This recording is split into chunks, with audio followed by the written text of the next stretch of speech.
I just got out of work. This house is meltingly hot. And yeah, I had my window open, but it's loud. So I figured I'd close it and see how long we survive with it closed, because it's like 80 degrees in here. Someone forgot to turn down the heat. And it wasn't me.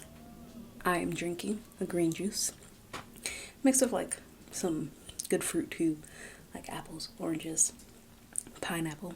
I've been in my juicing era. The family got a juicer for one of our grab bag gifts for Christmas, and I've woke up and I've been juicing like crazy all the time.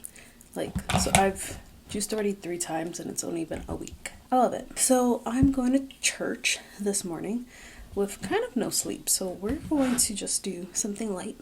I say this every time, but I mean it this time. But we are not going crazy because I just don't have the energy.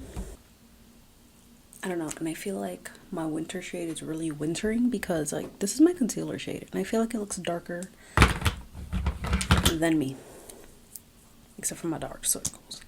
So I've just been putting a little bit of this like white, because at this point I'm Casper. I did order some new glasses from Zilu. I posted a little reel in TikTok. If you guys haven't seen that, definitely follow me on my socials so you can see that. I'm going to try not to post too many YouTube shorts because I personally don't like too many YouTube shorts. I don't know. I'm more of an Instagram scroller. I just figured I'd keep those things there. Where is my phone? I was supposed to set a timer. I'm baking bread and I definitely screwed up one of the recipes, but what can you do? Let me just do 20 minutes. What can you do? It is too late, so I will make breadcrumbs. So that's a hack if you make bread and your bread comes out bad. Slice it up, put it back in the oven to toast up a little bit more, like let it dry out, blend it, and you have some homemade breadcrumbs. Add some seasoning to that, and there you go.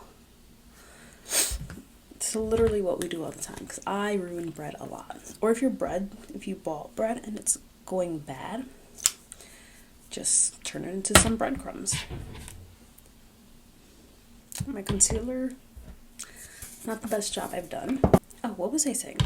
I was talking to you about the new glasses that I bought. I bought new glasses because I broke my other pair and I'm on my last pair because apparently I need millions of backups because I have an issue. So yeah, so I bought them off Zilu. Oh, I was saying that I have a reel and TikTok on that. Wow, my train of thought is gone, guys. So you guys can check that out and see which one's your favorite. The glasses I'm currently wearing are also from Zilu. Well, not currently wearing them right now because, my concealer creased so badly under my eyes. I don't even know if you guys can tell. But it's also like, I don't sleep anymore, so maybe my eyes are just wrinkly. I also need to read my Bible, or at least my devotional. I can read my Bible when I get back from church. But doing that, I'm reading The Joy of the In-Between by Ashley Hetherington. I've mentioned this in my resource video, which thank you guys so much for watching that video. It's doing great, which I was honestly surprised by since it's only been up for a couple of days, so thanks. But yeah, I mentioned that book, and so far it's nice. It's just a simple devo, nothing crazy. I did want to chat about the faith books that I read last year. I think I have 4. I have 4 to talk about. But these Christian loving books are usually a little bit more in depth, so we can chat about that once we get back from church and just talk all about that. And then sometime this week I should have a video going up talking about the faith books that I want to read this year, different from my last years, because I feel like my last 2 years the TBR has been the same and I've not reached for those books, so we're gonna switch it up because we need to read these books. I have a ton of them and we need to read. I also need coffee, but it's so hot. I think this is gonna be it. I just don't have the energy for anything else. I didn't contour my nose or anything. And then I gotta change. I like laid out, you guys can kind of see it, an outfit idea there. So I'm gonna do that after I'll get dressed once my breads are done making. But I think I'm gonna go sit, read this, and then make myself a cup of coffee, check on my bread, and then change and get completely ready and get my stuff ready for church. So yeah.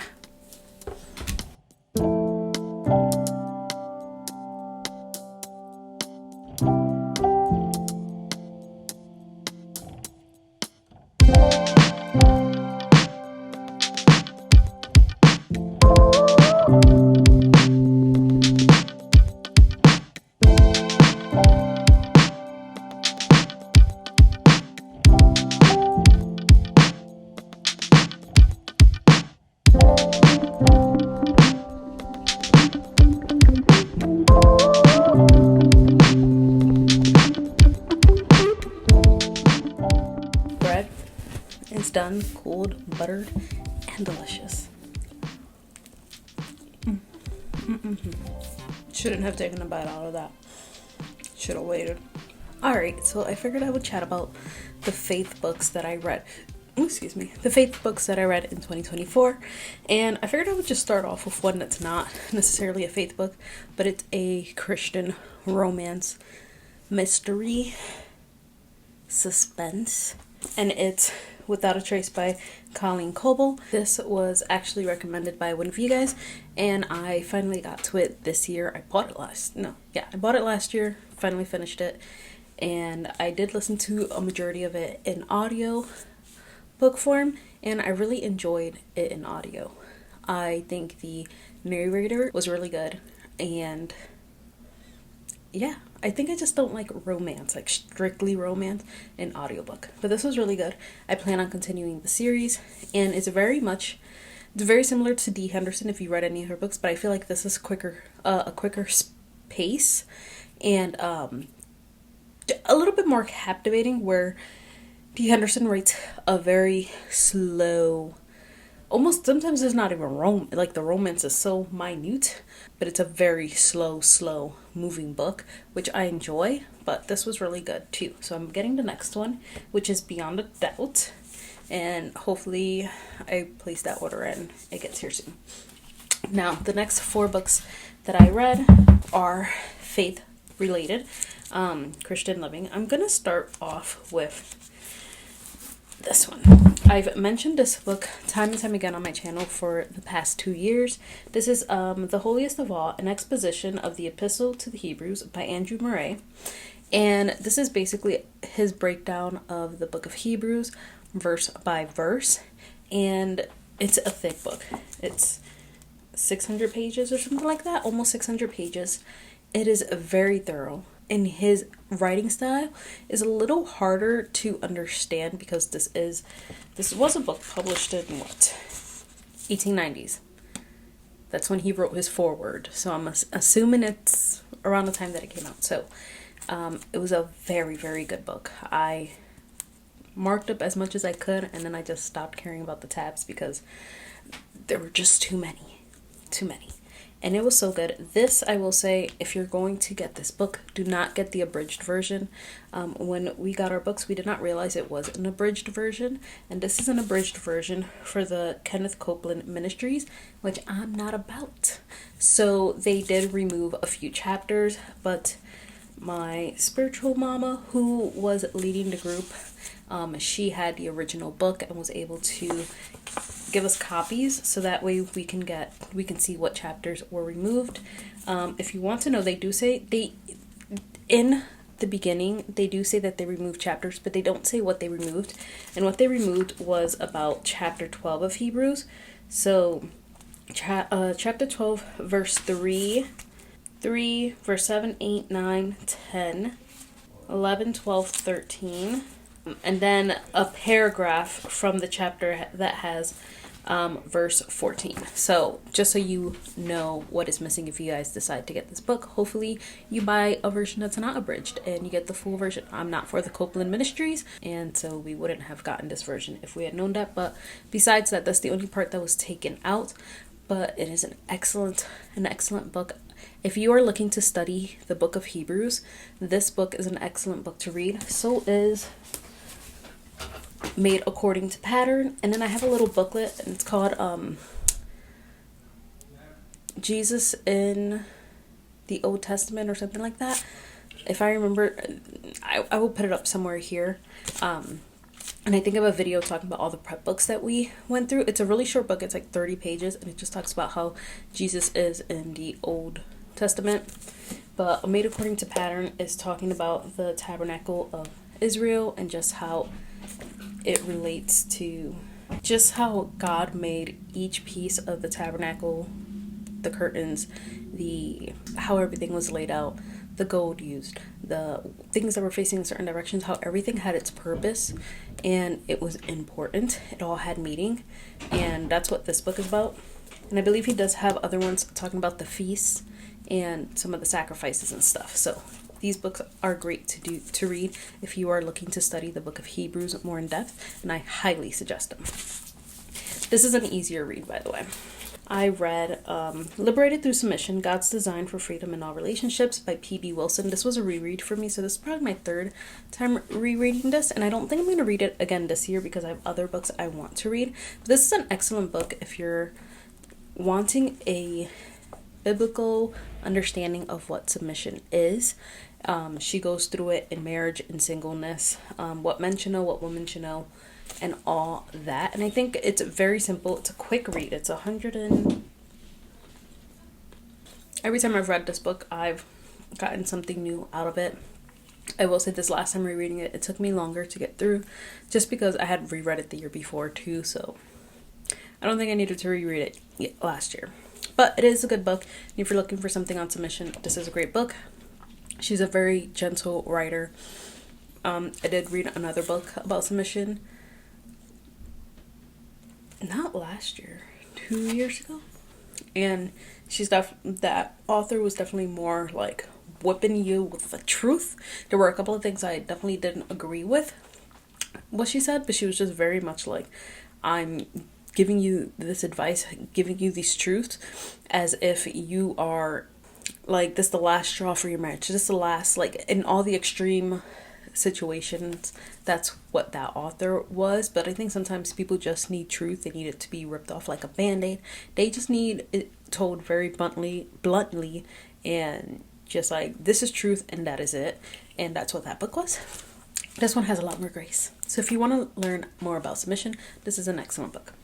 This book is The Pursuit of God by A.W. Tozer, and I picked this up because the girls from Coffee and Bible Time recommended this book on their Instagram, so I picked it up. It was under $5 when I got it, and it was a good book. This book was harder for me to get through. I'm not really sure why. It's a really short book. 130 pages. I listened to it and I also read it, and I think there were just a lot of points made. I don't know if it's because I was reading this book late at night, like when I had breaks at work I would read, and I don't know if it's because I'm sleep deprived that it was a little harder to like piece together how everything went together, but it still all made sense because it's all about how we pursue God. So he makes points about complacency, about the fear of giving up our earthly treasures, having gifts that God has given us, how they take our place, how we must die to self, how sin is binding and imagination is not faith. Talks about obedience, surrender, faith. Some of the quotes are, complacency is a deadly foe of all spiritual growth, and then make every act of our lives contribute to the glory of God. There were a lot of things that he said here that were so good. Let me see what it says on the back. It says a call to raise God to his rightful place. And you know what? Now that I'm thinking back on it, it did make sense.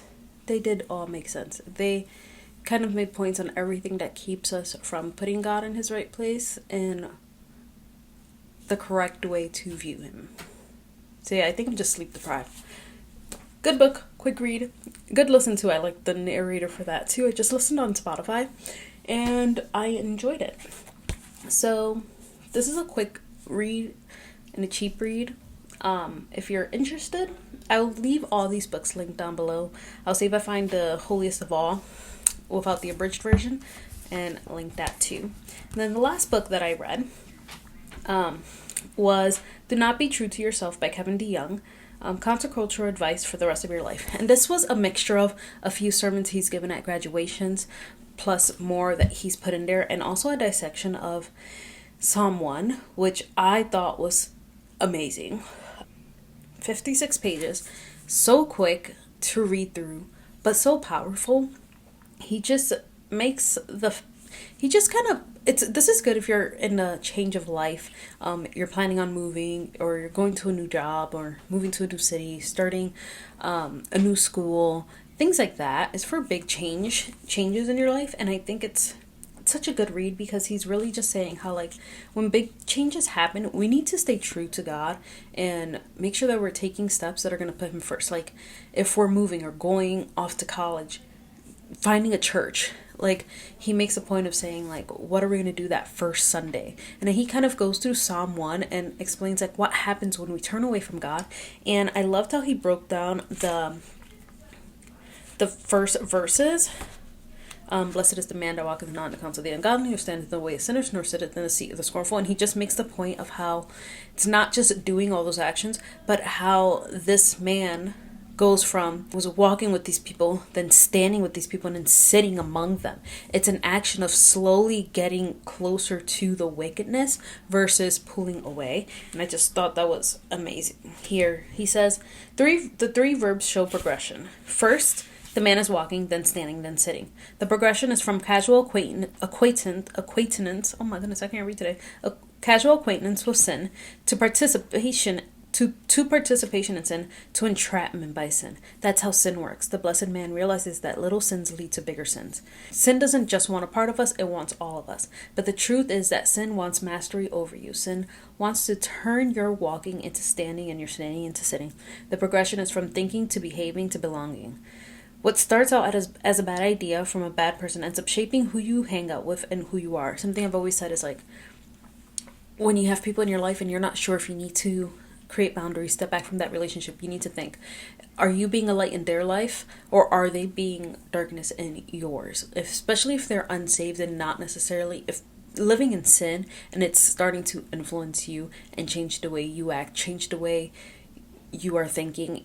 Even if you're not participating, it could also just be desensitizing you to sin. You might be thinking, oh, well, it's not that bad. It could be doing X, Y, and Z. Sometimes to take a step back from certain people just so we can align ourselves with God. And that's why it's so important to also have people that love the Lord and a community of Christians that can just be there to help guide you and encourage you, especially with some of these relationships that we have, family, friends, co-workers. It's also important. I also have a full video of almost like a reading vlog of when I read this book and just my thoughts and reading more quotes. I basically could have read the whole book. It's only 56 pages, but it's so good. And I just loved it. And he also puts here, bad company corrupts good character, from 1 Corinthians 15:33. And he says, if you think like a fool, you will soon act like a fool, and eventually you will join the fools. So this is a great book to read. Those are the books that I read in 2024 that were Christian living / faith related, and they were just an encouragement in my life, especially the slow one. But I hope you guys enjoyed this little Sunday-ish vlog. I need to go to sleep because I do work tonight, and yeah, so I'm gonna leave you guys here. I hope you enjoyed this video, and I'm gonna go sleep because I need the rest. Good night, guys.